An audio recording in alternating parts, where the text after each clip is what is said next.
अस्सलाम वालेकुम दोस्तों, ड्रामा से बहकावे की आने वाली एक साथ बहुत ही दिलचस्प होने वाली है। सितारा जो बार बार उस बैग का मुतालबा कर रही थी, लेकिन जहांगीर ने उसको वो बैग नहीं दिया, तो वो गुस्से में भाईजान के पास चली जाती है और उन्हें सारी बात बता देती है कि जहांगीर के पास काफ़ी सारा माल है। भाईजान कहते हैं तुम फिक्र ना करो, उससे माल निकलवाना मेरा काम है। वो जहांगीर को अपने पास बुलाते हैं और साथ उसे बहुत मारते भी हैं और कहते हैं कि तू तो मेरी सोच से भी ज़्यादा तेज़ निकला, मुझे बता दे वो माल कहाँ है। जहांगीर को बड़ा गुस्सा आता है, वो कहता है कि वो लड़की झूठी है, आपको झूठा उकसा रही है, मेरे पास कोई माल नहीं है।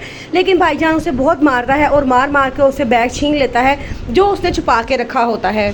जीनत जो अपनी बेटियों के साथ बड़ी खुशगवार ज़िंदगी गुजार रही होती है, उसकी बेटियां उसे कहती हैं कि मम्मा स्कूल में लोग हमसे हमारे पापा के बारे में पूछते हैं तो हम उनको सिर्फ एक ही जवाब देते हैं कि हमारी मामा ही हमारे लिए हमारी मामा भी हैं और पापा भी है। ये बात सुन के जीनत दर्द भरे अंदाज में मुस्कुरा देती है। जुबैर का असिस्टेंट उसके पास आता है और आके कहता है कि मुझे लगता है स्टोर की बिजली कट जाएगी। जुबैर को बड़ा गुस्सा आता है, वो कहता है कि ये क्या बात हुई, असलम क्यों नहीं बिजली के बिल जमा करवा रहा। वो कहता है ना ही वो बिल जमा करवा रहा है, ना ही माल डलवा रहा है स्टोर में। जुबैर बड़ा हैरान होता है, कहता है अगर ना तो वो बिजली के बिल जमा करवा रहा है, ना ही वो माल डलवा रहा है, तो मुझे ये बताओ सारा पैसा जा किधर रहा है। तो आगे से उसका मैनेजर बताता है उसकी जेब में। जुबैर को अब खटकना शुरू हो जाता है कि असलम मुझे धोखा देने वाला है।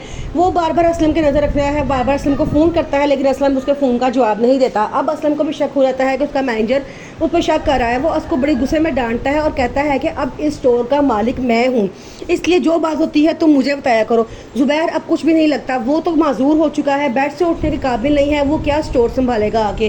वो काफ़ी देर उसको बातें करता है। सिदरा असलम के साथ कहीं जाती है तो उसका मैनेजर देख लेता है, उसको बड़ा परेशान होता है। वो घर आता है और उसकी सिदरा की मामा को बताता है कि सिदरा असलम भाई के साथ गाड़ी में बैठ के कहीं गई है। तो आगे से उसकी मामा कहती हैं तो वो आगे से कहता है कि आपको मैं बता रहा हूँ असलम भाई अच्छा इंसान नहीं है। लेकिन उसकी मम्मा यकीन नहीं करती और कहती हैं कि नहीं, असलम बहुत अच्छा इंसान है, तुम खामखा ही उसके पीछे पड़ गए हो।